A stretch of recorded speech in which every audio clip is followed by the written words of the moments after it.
Hey folks, welcome back to the channel. Today we're diving into another wild, action-packed ride from the absolute universe. And I've got to say, this one really hits me in the feels and the fist, if that makes sense. We're talking about Absolute Flash number 3, a story that's equal parts emotional roller coaster and full throttle speed fest. Now before we blast into this thing at lightning speed, if you're new here, hey, I'm glad you found the channel. Go ahead and hit that subscribe button, smash that like if you're into cool comic breakdowns, and hang tight because this episode is one of my favorites from the absolute line so far. Alright, let's start at the beginning. Not the very beginning of the absolute universe, but where this chapter picks up. So in Absolute Flash, Wally West is not the confident, wisecracking speedster we usually know from the mainline DC universe. Nope. In this world, he's a kid, like a full-on teenager who just happened to be in the wrong place at the wrong time.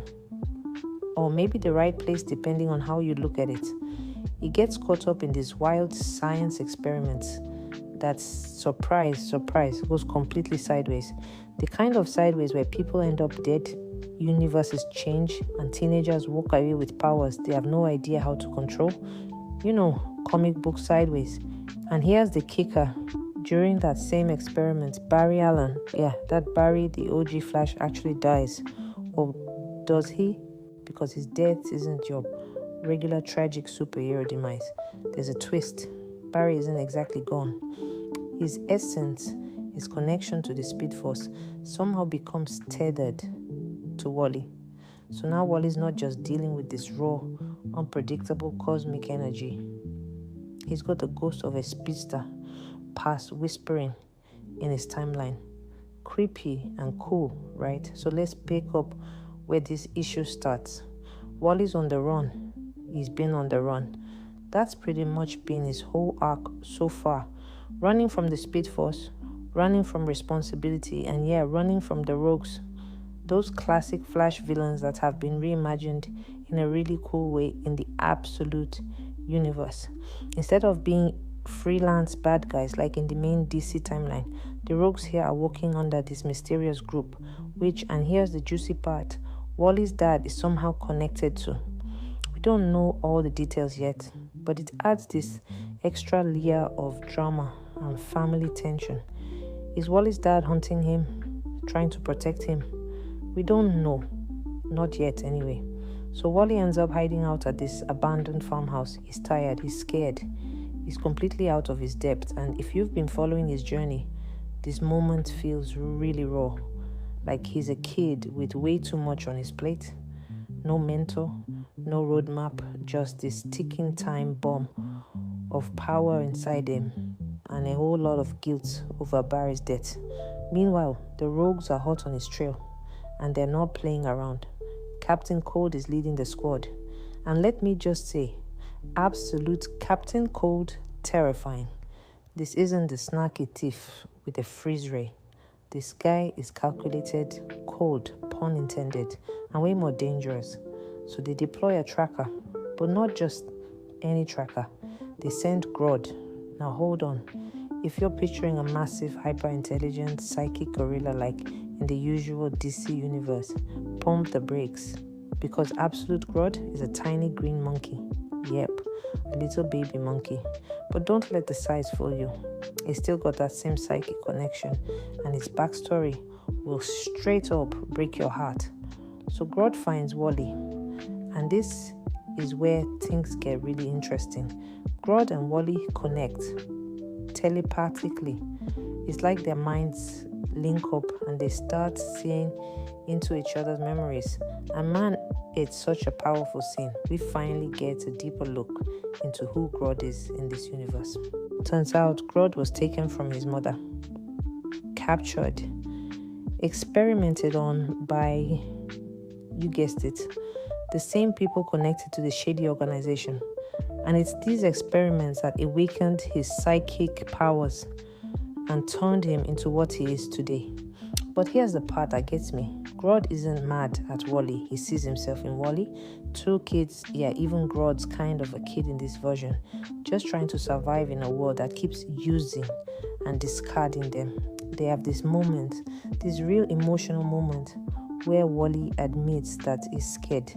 He doesn't know how to use his powers. He feels guilty for Barry's death. And Grodd, of all people or monkeys, comforts him. He tells him, "We're a team now." Let that sink in.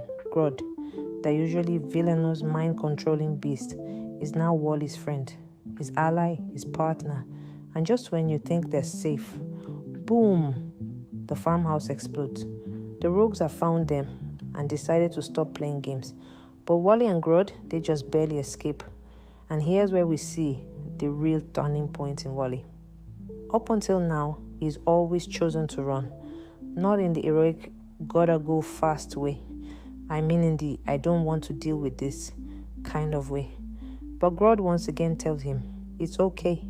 You don't have to run anymore. And something in Wally clicks. He accepts who he is, accepts the Speed Force, accepts the trauma, accepts that Barry's death wasn't his fault.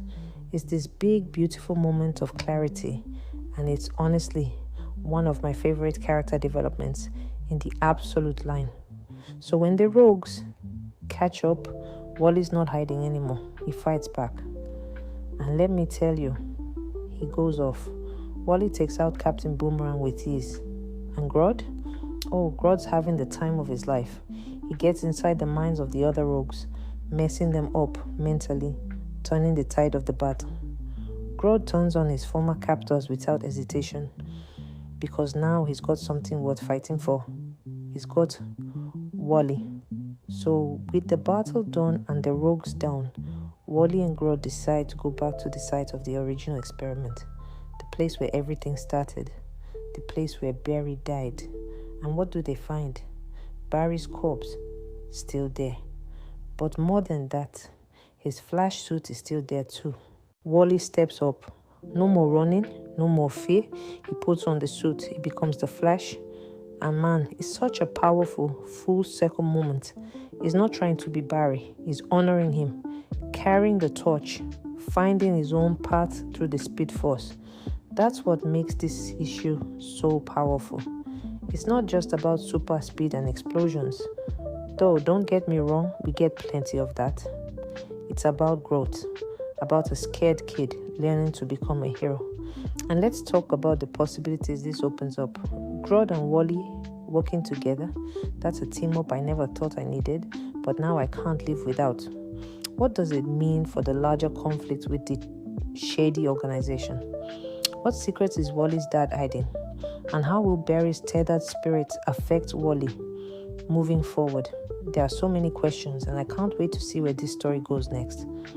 So to wrap it all up, Absolute Flash number 3 is an emotional gut punch wrapped in a high-octane chase scene. Wally's journey feels earned. Grodd is unexpectedly lovable, and the world building just keeps getting deeper and more intriguing. If you're not already reading the Absolute Universe, this issue is the one that'll hook you. Trust me. Alright, that's it for today's breakdown.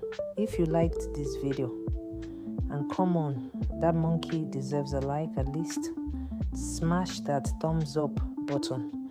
Hit subscribe if you haven't already, and drop a comment down below. What do you think about Wally's transformation, and how do you feel about Grodd being his sidekick?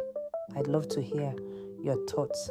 Until next time, stay fast, stay curious, and remember, sometimes the scariest part of the journey is finally standing still. Catch you in the next video.